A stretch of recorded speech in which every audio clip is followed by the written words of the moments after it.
pretextos, quiero darle las gracias a Saudet Toyota, el dealer de la garantía de por vida, por estar patrocinando este espacio. Bien, quiero, antes de continuar con mis panelistas, leer algunos de los comentarios que están haciendo ustedes a través de esta transmisión en vivo. Yelu Díaz escribe puro bla, bla, bla, bla, pero bueno, por lo menos podemos hacer bla, bla, bla. En Venezuela creo que eso está prohibido. Así que en tierra de libertad es importante que ustedes escuchen lo que está pasando. Y no solo tú, sino cualquiera. Igualmente, Gracia Muñoz, así es, la oposición está vendida, refiriéndose a la oposición venezolana. También nos escribe por aquí, se me fue entre los comentarios, Gracias Muñoz, queremos ser libres, SOS Venezuela. Y eso precisamente lo decía también José Antonio Colina, como militar. Vemos este tipo de artículos y entonces tratamos, porque estamos desesperados, estamos siendo masacrados, no sé cómo decirlo, exterminados. Palabra que usó hoy Dania Chirino me parece fabulosa. Es decir, no solo es una crisis humanitaria, es un exterminio provocado por el régimen de Nicolás Maduro. ¿Te habías quedado tú en esta conversación? Yo creo que en medio de todo lo que está pasando, esto es una oportunidad extraordinaria, porque estos temas hace falta que se discutan. Es decir, la posibilidad de que haya funcionarios discutiendo o hablando con otras personas organizando un golpe de Estado o una intervención militar, lo que sea, ¿no? Que sea el tema como quiera. Esto es importante porque esto además indica el nivel es decir, estamos a un punto en que la única opción que hay en la mesa es ahorita intervenir, sea humanitaria, sea militarmente o haya gente que esté dentro. Es decir, ya la situación en Venezuela, y eso creo que es una cosa extraordinaria. Hoy, por ejemplo, en las Naciones Unidas se está planteando el tema, por primera vez, está relacionándose temas de seguridad nacional con corrupción y con narcotráfico, que es exactamente el caso de Venezuela. Es decir, estamos en un punto en el cual todas estas discusiones, incluyendo ciertas tergiversaciones de la realidad, vale la pena porque esto, o sea, hay que buscar una solución al tema Maduro. Ese es el gran punto. Vamos a enfrentar, y es importante discutir esto en todos los niveles. Es importante que la gente entienda que hay que tomar soluciones radicales, ¿no? Que ya se acabó el tiempo para diálogo, se acabó el tiempo porque la gente se está muriendo, y yo creo que esto es el efecto secundario o no deseado probablemente de la gente de New York Times, ¿no? Que se están planteando temas y opciones que la gente ahora está viendo con más naturalidad que antes. Y eso se suman las investigaciones que se siguen haciendo, revelaciones que tú has hecho en tus artículos del Nuevo Herald, que yo sé que muchos venezolanos y nosotros también aquí en el sur de la Florida seguimos a pie de juntilla, porque esta investigación de los fulanos 1200, que suena poquito, ¿sabes? Suena pero es una investigación que habla de la gran corrupción en la que está involucrado Maduro, incluso, y muchos de sus funcionarios. Bueno, ciertamente, mientras la gente se está muriendo de hambre, la gente no está consiguiendo, no hay recursos para comprar comida. El país no está importando porque no tiene dólares para importar comida o medicina. Se ha registrado que en 2 operaciones, o en este caso 4 operaciones, personas muy cercanas al círculo íntimo de Nicolás Maduro se sustrajeron del fisco nacional el equivalente de 600 millones de dólares. Y posiblemente el doble de esos, 1.200 millones de dólares, que no ha sido confirmado. Esto se trató de 2 operaciones de tome y dame. Inmediatamente se generó esta riqueza que trató en un momento dado de ser llevada hasta Estados Unidos a través de diferentes jugadores que están metidos. Entre ellos Gorrín, el que compró Globovisión, un canal donde yo estaba. Hay una lista larga, ¿no? Hay una serie de personas. Sabemos que, por ejemplo, una porción importante de ese monto de 600 millones de dólares fue recibido directamente por los hijastros de Nicolás Maduro, los hijos de Silvia Flores, en una operación que en cierta manera estuvo siendo coordinada por este señor Gorrín que tú mencionaste, que en un momento dado entró en la operación y se encargó de contactar a este banquero suizo de origen alemán, que lo trajo en esta operación para empezar a arreglar un problema que se había trancado, lo que había empezado a dificultarse, y era el que estaba dirigiendo dónde iba qué, y que también se quedó con una porción importante de ese monto.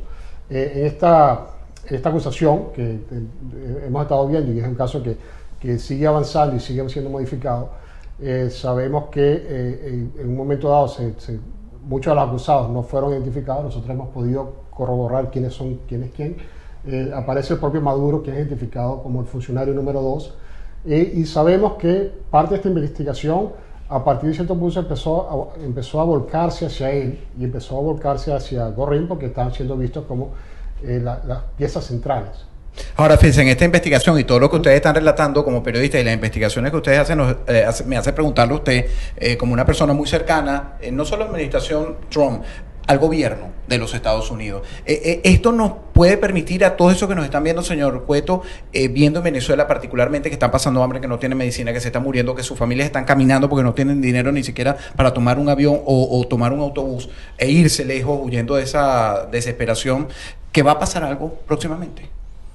Sí, todo indica, y lo hemos visto a pasos bastante acelerados últimamente, de que hay una acción progresiva, a una progresión, vamos a decir, de una serie de eventos que se están agudizando y se están enfocando más y más a nivel de la administración, con mucho más a buscar una solución urgente, como dice Castro. Sí, pero fíjate, por ejemplo, la embajadora de Estados Unidos en las Naciones Unidas, Nikki Haley, lo que ella dijo de Nicaragua y lo que dijo de Nicaragua y de Venezuela, o sea, de Ortega y de Maduro, es casi, sí, correcto, pero es casi, no tiene precedente de que hablen con tanta claridad en el Consejo de Seguridad de las Naciones Unidas.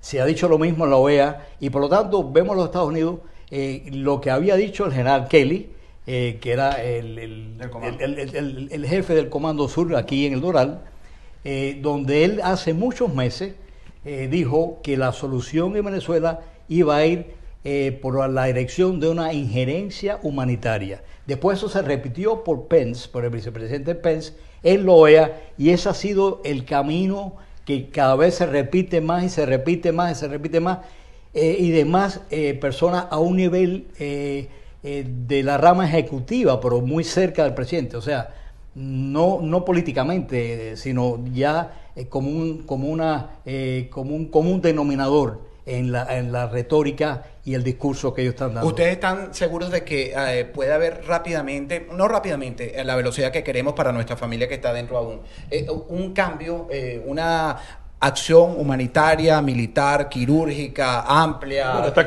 claro, Alejandro, que los Estados Unidos y los países de la región que están interesados en la situación política de Venezuela, Nicaragua, Cuba, saben que en Venezuela hay un proceso de desintegración de la nación y quieren parar ese proceso de desintegración de la nación.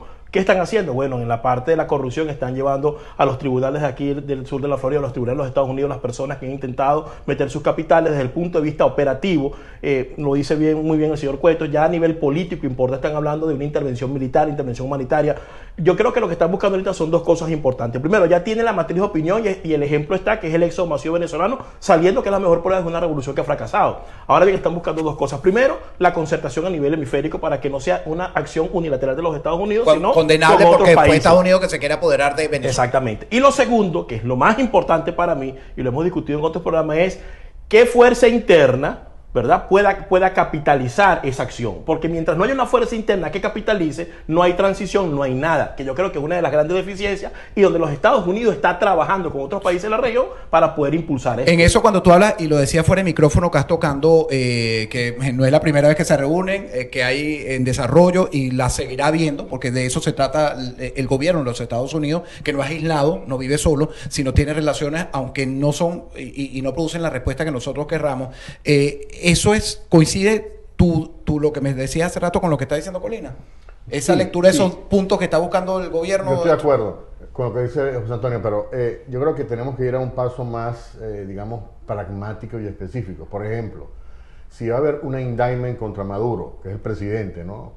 El gobernante. Un indictment implica una orden de captura. Entonces, ya hay una orden de captura contra Diosdado Cabello, porque hay un indictment aquí en el sur de la Florida. Correcto. Si lo hay contra Nicolás Maduro, entonces ahí estamos hablando fundamentalmente de la orden de captura, o sea, de considerar a Maduro una figura absolutamente ilegítima, ¿no?, que debería ser desconocido por este gobierno. Ahora, ¿qué consecuencias prácticas tiene el desconocimiento de Nicolás Maduro? Ruptura de relaciones internacionales, ¿no?, y en masa. Entonces tú generas una cantidad de acciones, por un lado eso, o sea, generas toda una presión a otro nivel, ¿no?, que ya no es el tema de las declaraciones desde los organismos, sino que tú vas a dar un paso más allá. Y la otra cosa es esa intervención humanitaria, ¿cómo se va a producir? Es decir, ¿de qué manera? Hay unos containers, ¿por dónde se van a meter? O sea, cuando se habla de intervención significa, ¿van a entrar a territorio venezolano? porque para ayudar en Venezuela tenés que meter no sé cuántos, 2.000, 3.000 containers. ¿Cómo metes tú 2.000 containers en Venezuela? ¿No? O sea, ¿dónde está la cosa? Y que no te lo robe la Guardia Nacional. Y además, no solamente cómo los metes, sino cómo los distribuyes. Claro. Entonces, tú tienes que tener a fuerzas adentro, aliadas, ¿no? Organizadas, como dice Colina, que no están. Bueno, ese es el gran punto. O sea, la otra cosa es las acciones de bloqueo que tú puedes hacer en la frontera donde está, digamos, por ejemplo, en la frontera con Colombia, sobre todo en la parte de Táchira, hay un extraordinario flujo de gasolina, por ejemplo, de cocaína, es decir, básicamente, ¿no? un conducto que le está alimentando al régimen de recursos, por ejemplo, la Guardia Nacional vive del tráfico de gasolina, etcétera. Y de droga. Ahí tenemos que plantear, ya es el momento de decir, bueno, de algo rápido. Vamos lo que pasa lo es que hacemos después de la pausa. Okay. Me responde después de la pausa. Vamos sin pretextos en el tercer bloque a seguir conversando con nuestros panelistas sobre esta crisis que vive Venezuela. No se aparten.